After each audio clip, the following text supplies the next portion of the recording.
My sugar daddy has rock-bottom self-esteem. He always feels like he doesn't deserve anything, and every request comes out as a timid plea. Hi, sorry to bother you, but, am I qualified to apply to be your sugar daddy? Excuse me, I don't mean to be a bother, but would you permit me to give you a hug when I get home tonight? Just for 3 seconds. Please, let me clear out your shopping cart.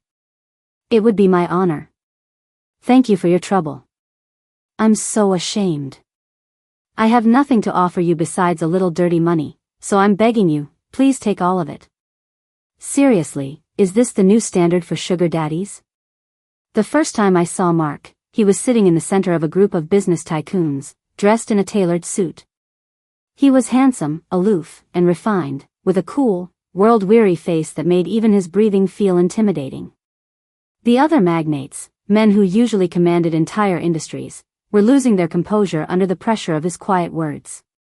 Some broke down in tears, others fled in a panic, and one guy even smashed his glass and threatened to jump off the roof.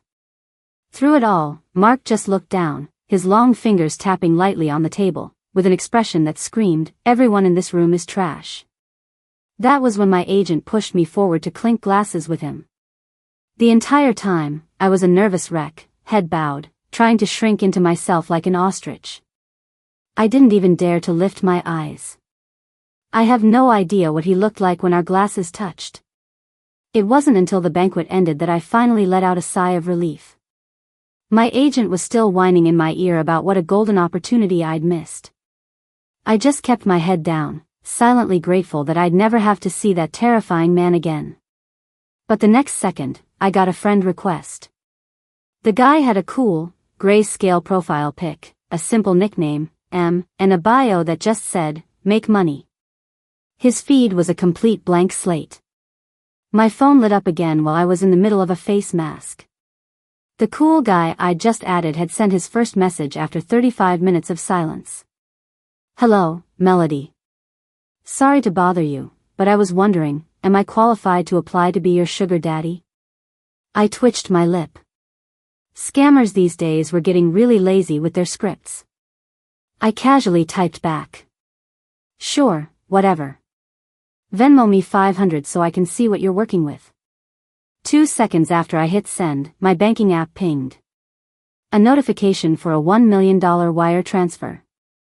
I shot upright, ripping the mask off my face, and stared in disbelief as I counted the zeros in my account balance. Another message popped up from him.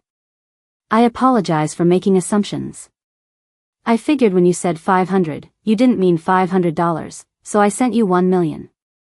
The other million was a presumptuous addition on my part.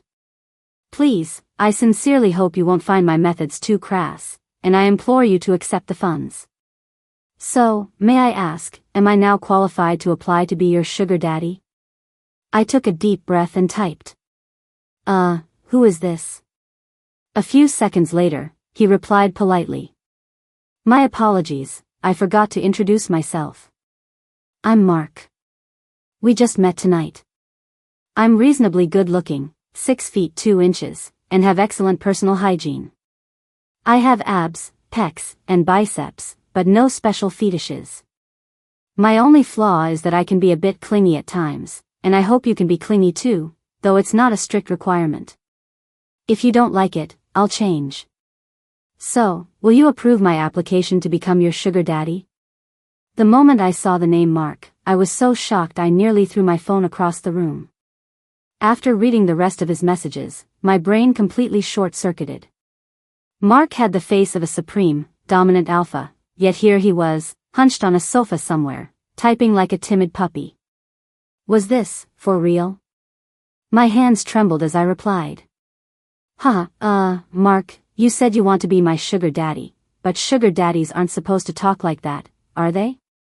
Mark replied instantly. "Oh, are they not? I'm not sure. This is my first time, so I'm a bit inexperienced. But I really, really want to be your sugar daddy. A 7-figure monthly allowance, plus a black card, cars, houses, clothes, and bags. All I ask is that you let me be by your side. I won't restrict your freedom in any way. You can do whatever you want. We can put all of this in writing and sign it. I hesitated for a second. And what if I say no? The chat went silent for 2 seconds. Mark didn't say a word. He just started sending money. One transfer notification after another, all in bright yellow bubbles. I squeezed my eyes shut, my resolve crumbling. I sent him a weak voice message. You know, I'm not really the kind of girl who's swayed by money. I have my principles. Mark. The apartment is a 2,200 square foot Riverview penthouse, right near your agency. The limited edition Hermes bags I bought you are on their way. A team from the designer boutiques will be by this afternoon to deliver your new wardrobe and makeup. The black card is in the nightstand in the bedroom. I was silent for 3 seconds.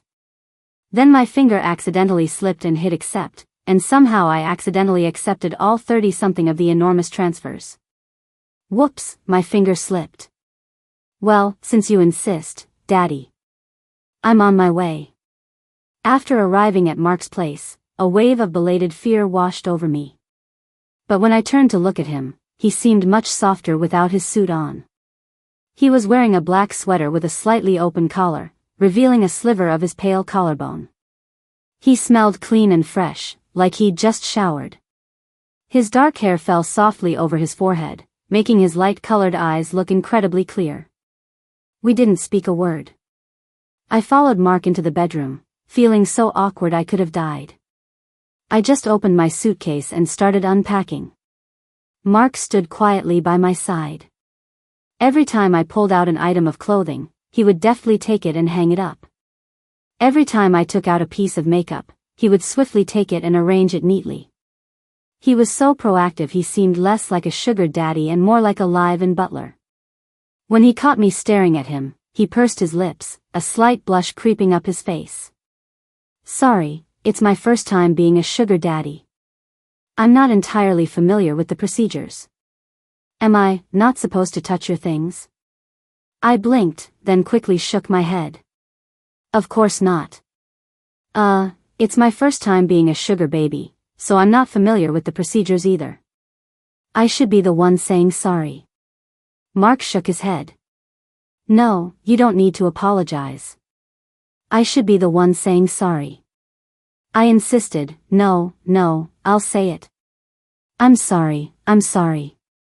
It is I who should say sorry. No, I insist. I'm sorry. I am saying sorry. Sorry. After a full 10 minutes of this apology off, Mark and I collapsed onto the sofa, panting and hoarse. Our throats were raw from apologizing. I took a sip of water and said, a little sheepishly, Mark, are we doing this right? I've been thinking, Mark said after a moment of contemplation, turning to look at me seriously. I remember when I called my buddy while he was with his girl, he was always out of breath and his voice was hoarse. So I believe our current approach is the correct one. I was a little surprised. Really? Mark nodded with absolute certainty. I wanted to ask him more, but my stomach chose that moment to let out a loud growl. Hearing the noise, Mark shot to his feet. I'll go make you dinner right away. What would you like to eat? I waved my hands frantically. How could I let my sugar daddy cook for his sugar baby? No, I'll cook. Mark's expression suddenly froze. His thick lashes cast a shadow on his cheeks, and his voice dropped. Are you saying you don't like my cooking? I studied abroad, so I'm actually a very good cook. I swear, my skills are decent. If you don't like it, you can punish me. In the end, Mark went into the kitchen, while I sat on the sofa feeling like I was on pins and needles. He even thoughtfully asked about my taste preferences, dietary restrictions, and favorite dishes. I couldn't help but steal another glance at him. Mark caught my eye and lowered his head in shame. I'm sorry, I know nothing about you. But I'll learn, slowly. Please don't be angry. Watching his capable figure in the kitchen, I tentatively spoke up. Oh, right, Mark, what are the terms of our agreement? For me, I mean. For example, am I forbidden from taking acting jobs? Mark looked at me, confused. Agreement? What agreement? I faltered, finding it hard to explain. You know, the kind of agreement people in our kind of situation have. Mark gave me a strange look. We don't have one of those. You can do whatever you want. I was in disbelief. But you gave me so much money. You must want something in return, right? His look grew even stranger. You accepting my money is the return. I swallowed nervously. Mark. Mark gently cut me off. Could you please not call me Mark? Then what should I call you? Mark thought for a second, then tentatively suggested, Mark? Or maybe E. My eyes went wide. I was beyond shocked. After dinner, I went back to the bedroom to finish unpacking. Mark finished washing the dishes and, as if he'd forgotten it was his own house, knocked on the door before coming in. May I come in? I glanced at the time. My mind immediately jumped to what might happen next on that very bed. I tensed up. Yes, of course. Is there something you need? Mark's gaze swept over my pale knuckles. He suddenly took 2 steps back, his voice low and magnetic. I have to go out for a bit. Will you be okay here by yourself? It took me a second to process, but then a wave of relief washed over me. I smiled and nodded. Of course. But it's so late, why are you going out? To the office? The air suddenly froze. Mark's Adam's apple bobbed as he looked up and met my eyes. Are you keeping tabs on me? The smile on my face instantly stiffened. Oh, crap. Who was I to him? Who was he? How dare I pry into his business? Just as I was awkwardly forcing a smile and frantically searching my brain for a way to backtrack, Mark spoke 2 words in a low voice. So hot. Mark squinted his eyes in satisfaction, humming a little tune as he turned to leave. But at the doorway, he seemed to remember something and strode back towards me. Right, I have an important meeting tonight, so I probably won't be back. But please, do me the favor of leaving the door unlocked. I'll be back in the morning for a bit. I nodded. Okay, got it. Are you coming back to change? Do you need me to get anything ready for you? Mark hesitated for 2 seconds, his expression perfectly composed. Not to change. I'm coming back to make you breakfast. For the nth time that day, he'd managed to stun me. I cleared my throat and asked hesitantly. Mark, are you sure you understand what our relationship is? Mark glanced at me and nodded with absolute certainty. Don't worry about that. I know exactly what it is. I sighed, only to hear him immediately add. So, what do you want for breakfast tomorrow? Text me when you decide, and I'll make it for you when I get back. And please send me your dietary restrictions again. I don't remember them perfectly from today, which is unacceptable. Seeing his earnest and determined expression, I wiped the sweat from my brow. Okay, I'll text you when I've decided. Mark let out a breath, his eyes crinkling in satisfaction again. He then checked the time. Okay, I really have to go this time. Remember to spend the money in your account. Remember to use the black card on the nightstand. Spend as much as you can, however you want. You don't need to save a penny. I got up to walk him out. Okay, I will. I'll see you out. At my words, Mark stopped dead in his tracks. Noticing his sudden halt, I thought I'd said something wrong and peered at him nervously. What's wrong? Mark looked down, his eyes filled with a look of being overwhelmingly flattered. You're really willing to see me off? Me, am I not supposed to? Of course you are. Mark turned his face away. It's just, you're being so nice to me, I'm a little overwhelmed. Mark sighed. But I feel so ashamed. I have nothing to offer you besides a little dirty money. So, Melody, I'm begging you, you absolutely must accept it all. Only when you spend my money will my guilt begin to fade. Please, I'm begging you. Spend my money. Spend a lot of it. Spend it like there's no tomorrow. We stood at the door, going back and forth like this for a full 10 minutes. It wasn't until I raised my hand and swore that I would spend more of his money in the future that Mark finally smiled and left, completely satisfied. After Mark left, the more I thought about our interactions, the more unsettled I felt. So I posted on a forum for advice. What do you do when your sugar daddy is super weird? I then listed all of Mark's strange behaviors. After posting, I immediately started exploring his massive villa. I must have been clutching my phone the whole time. At some point, it unlocked, and I accidentally sent Mark a cat peeking sticker. By the time I finished my tour and got back to the room, I saw I had a ton of messages from him. What's wrong? Do you want to peek? What is it you want to see? Melody? Melody? Why aren't you answering? Why did you stop talking to me? 5 minutes later. I understand now. The other party has initiated location sharing. See? I really am at the office working hard. I didn't lie to you. Why aren't you saying anything? Don't you believe me? Are you mad?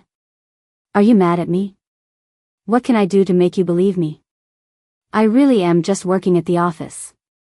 Still no reply. Do you not want to talk to me anymore? User has sent you a transfer of 10,000. Transfer, transfer, transfer. Please don't ignore me, okay? Talk to me, please talk to me. Just one word, is that too much to ask?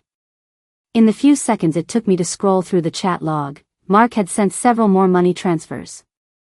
I scrambled to cut him off. I just accidentally sent a sticker. My finger slipped. I'm not ignoring you. And besides, given my position, I don't think I have the right to check up on you. After I sent that, Mark was silent for a long, long time. Then he sent a voice message. So, that wasn't you checking up on me? Something was wrong. This was so weird. I could actually hear the disappointment in his voice.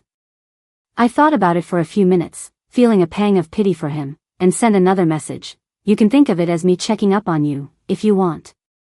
Mark replied instantly, his tone completely changed from just a moment ago. Really? Really? You were really checking up on me? You were? Is this for real? This feels so good. I'm so happy.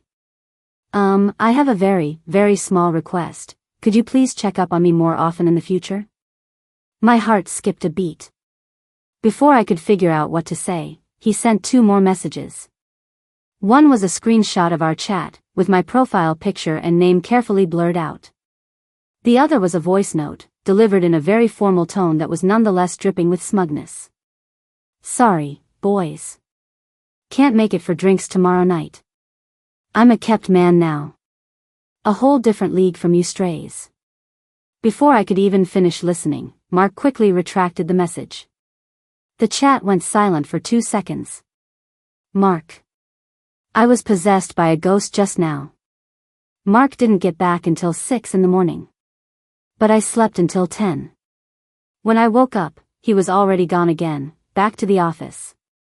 All he'd left was a hot breakfast on the table and a note filled with his handwriting. The note had only 2 sentences.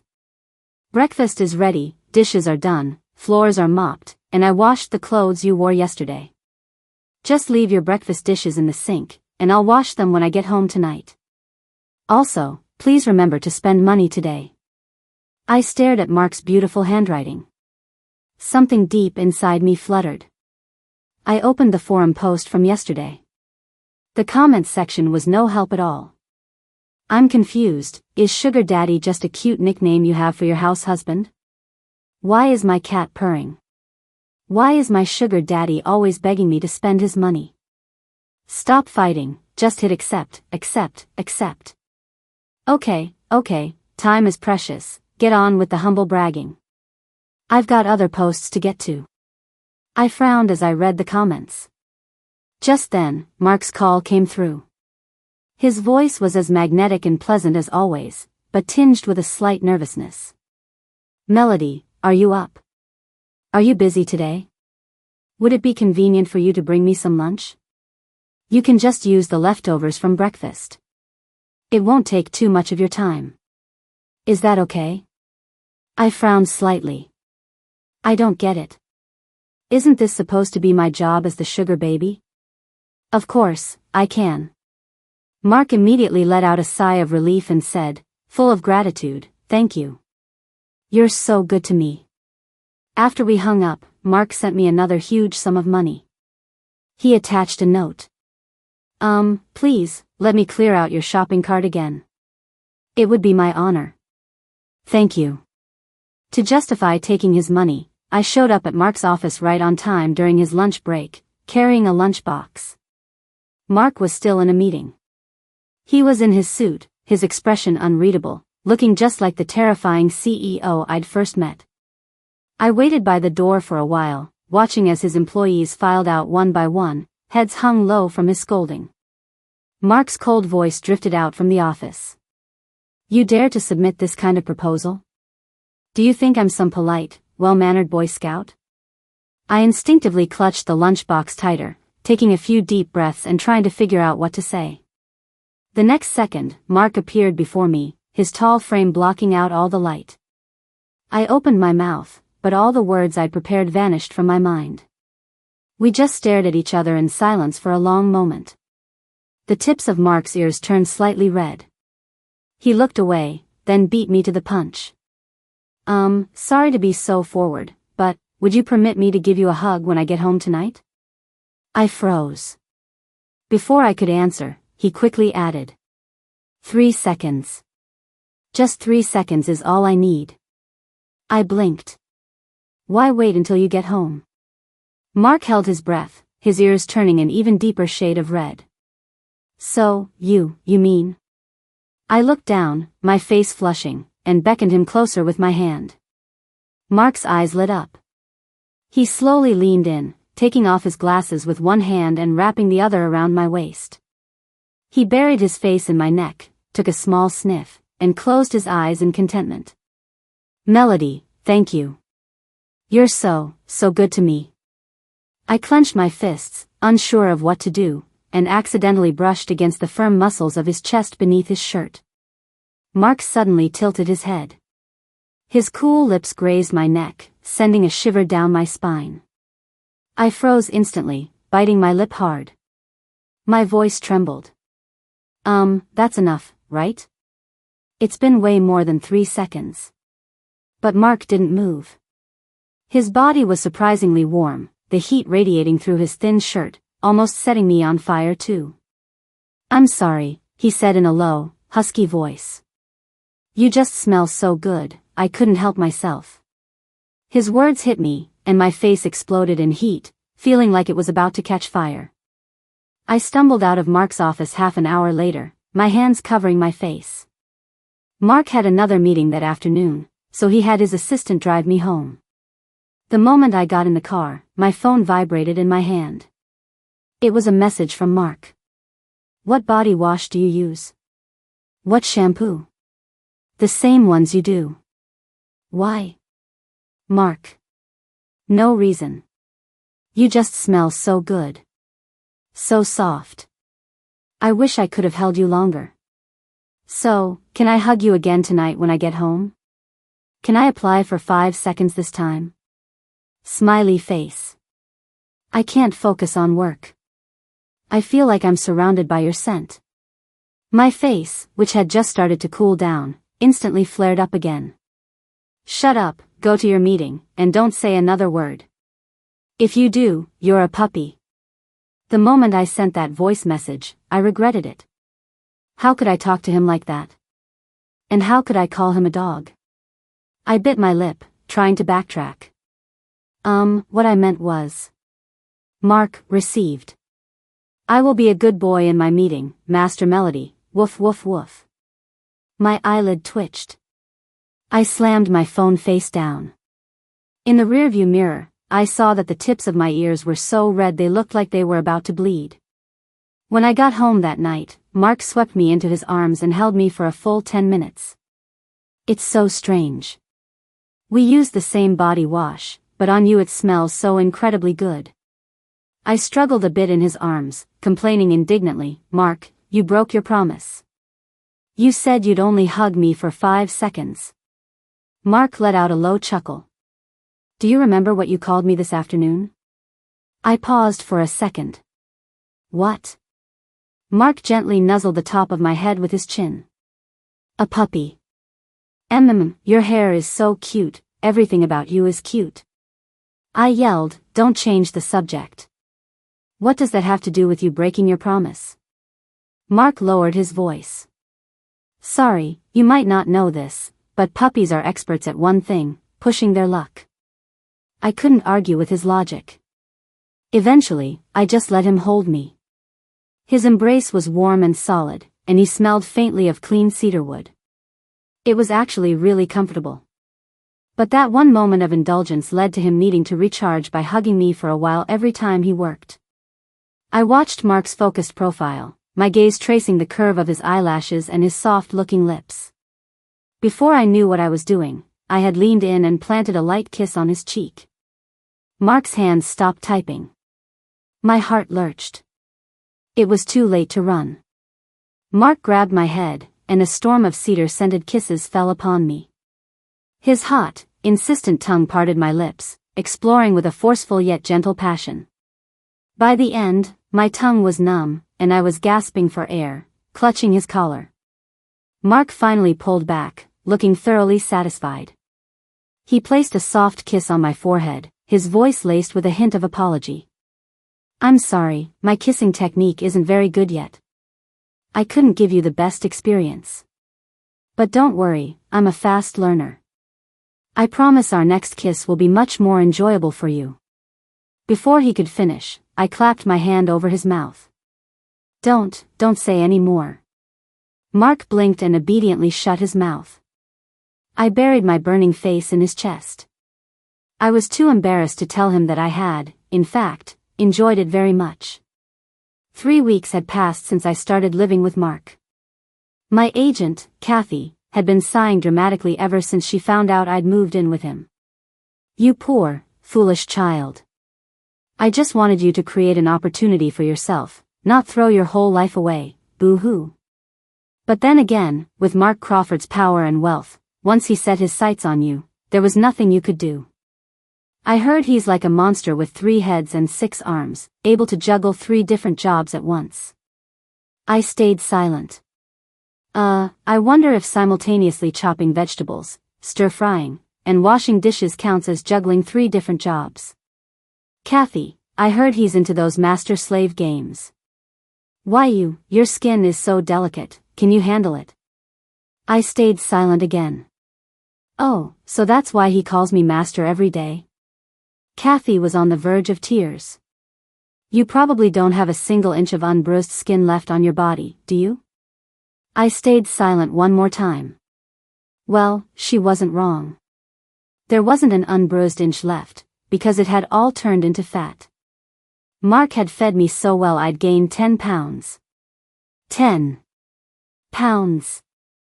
After a week of her dramatic DMs, Kathy finally showed up at my door with a new reality show contract and a face full of pity and sympathy.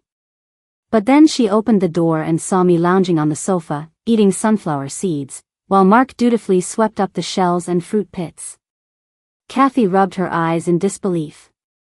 She forced a smile at Mark, then pulled me aside. Melody, be honest with me. Did you witness Mark murder someone? I didn't know how to explain, so I changed the subject.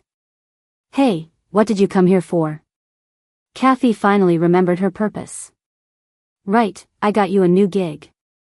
It's a really popular reality dating show. So many people are dying to get on it, you have no idea the strings I had to pull. I knew the show. After a quick look, I nodded. Okay, but I need to talk to Mark about it first. Lately, Mark had been buying groceries for the whole week at once. If I went to film a show, all that food would spoil. At my words, Kathy's face went pale. She dabbed at her teary eyes. I understand, Melody. This is so unfair to you. Mark had said he wouldn't interfere with my work. But when I told him I was going to take the job, he glanced up, his expression unreadable. My heart tightened. What's wrong? Mark's lips thinned. I'm sorry.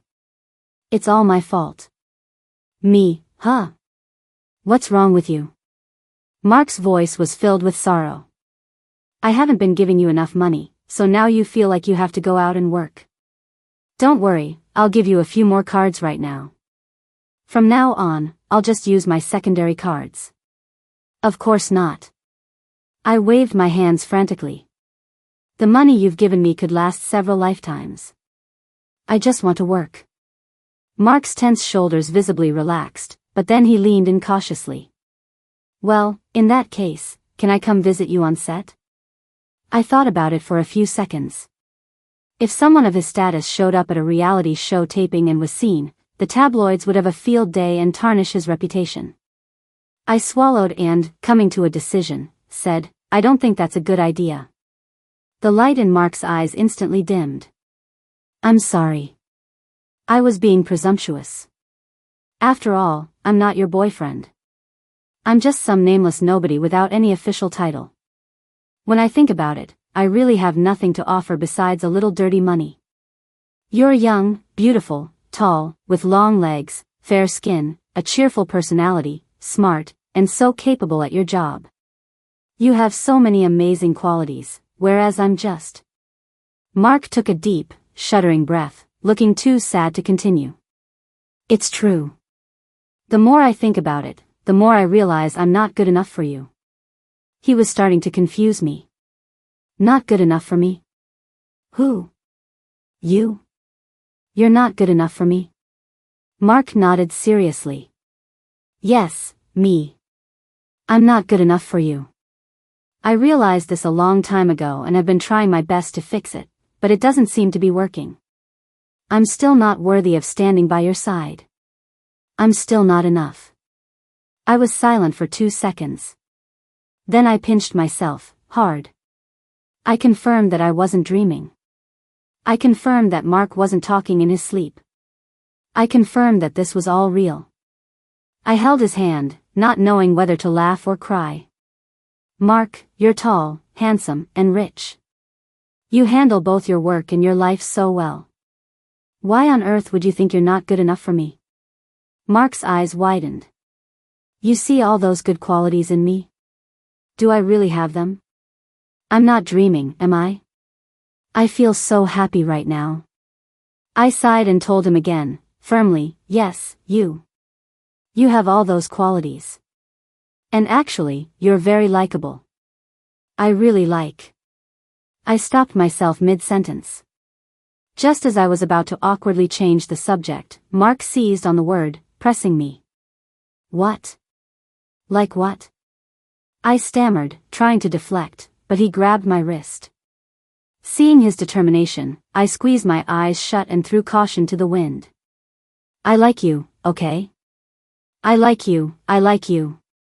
Mark's eyes lit up like a puppy who'd just been given a treat. He wagged his tail and pounced. You like me? You really like me? There's something about me worth liking? Is this for real? His barrage of questions made my face flush. I grabbed his collar and pulled him in for a kiss. Mark closed his eyes, held me tight, and quickly took the lead. That night, as I rubbed my sore back, I silently added another positive attribute to my mental list for Mark.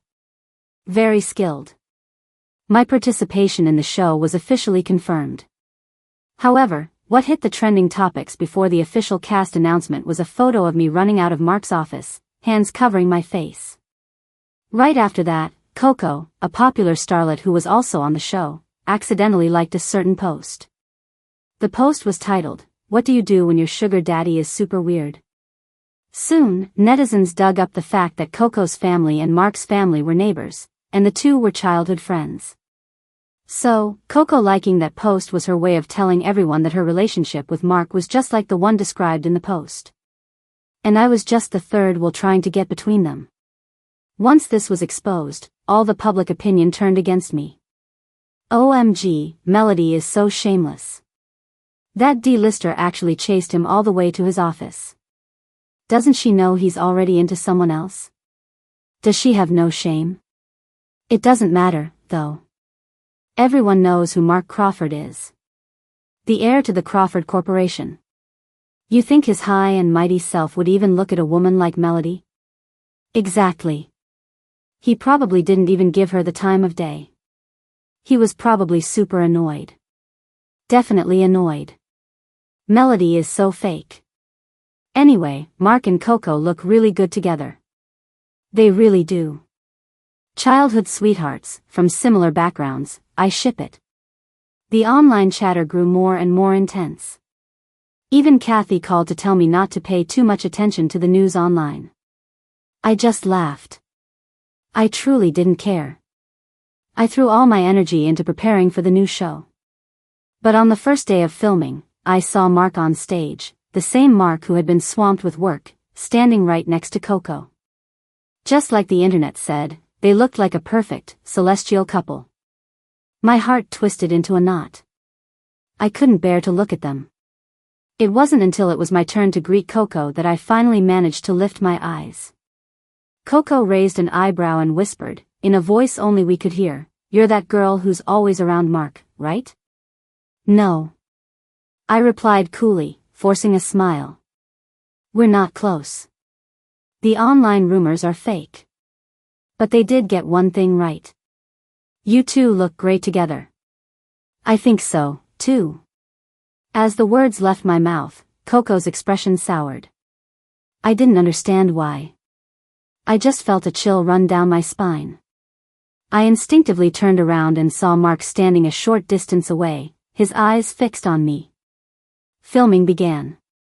Because of what just happened, I felt a little guilty and stood as far away from Mark as possible. Mark's gaze merely swept over me, showing no sign of anything unusual. But the next second, the camera suddenly focused on the two of us. Mark lifted his chin, dropped to his knees with a thud, and shouted in my direction. "Master." I mopped the floors, washed the dishes, and cooked dinner. I promise I'll never waste money again. Can you please not be mad at me? Can you please answer my texts? Can you please not lock me out anymore? It's so cold outside at night, and the wind in the hallway is so strong. The floor is so hard. Master, my master Melody, why won't you answer me? Master, I really know I was wrong. I don't want to sleep in the hallway again tonight. With those words, the live chat exploded into chaos. I was petrified on the spot, with only one thought in my mind, escape. The first episode of filming was over, but I still hadn't recovered from what had just happened. I let Mark passively pull me along. Mark squeezed my hand. "Melody, you know me. I was just trying to clear things up. If you wanted to clear things up, then just clear things up." I finally snapped back to reality, on the verge of tears. "Couldn't you have found a more dignified way to do it?" Mark's eyelashes fluttered down. "There was, originally. But Melody, you said we weren't close and wished me well with someone else. So, the dignified options disappeared." While I was still stunned, Mark leaned in and gently kissed my forehead. Coco just accidentally liked a post while scrolling. She had no idea it would cause such a chain reaction. "Melody, don't be sad. There's nothing going on between us. Please don't be angry with me anymore, okay? I like you. I fell for you at first sight a long, long time ago, and I've liked you ever since. Even our meeting was something I planned for a very long time." My face flushed. I instinctively retorted, "I'm not angry." Mark didn't argue. He just took the opportunity to gently bite my tongue. The temperature inside the car began to rise. I clung to my last shred of sanity and pushed his hand away. "Wait, what did you mean you've been planning this for a long time?" Mark kissed me again, his voice muffled. "It's nothing. Not important." Even though I didn't get it out of him that day, I soon understood what he meant by his long-laid plans. I stumbled upon a hidden room in Mark's study. Inside, it wasn't filled with anything sinister. It was filled with stills and script pages from every single role I had ever played since my debut. Some roles had only appeared on screen for a few seconds. Roles that even I had forgotten. But Mark had captured every single one and meticulously labeled them with dates. I was so engrossed that I didn't even notice when Mark appeared. Not until he wrapped his arms around me from behind. My eyes stung with tears. I turned my head to look at him. I never would have guessed you used to be a fan of mine. Mark, It's okay. You didn't guess, but now you've seen. I sniffled. So, can I ask what you're thinking right now? Mark was silent for 2 seconds before saying solemnly, "It all feels a little unreal." I stood on my toes and kissed his chin. "How about now?" Mark smiled. "Very, very real."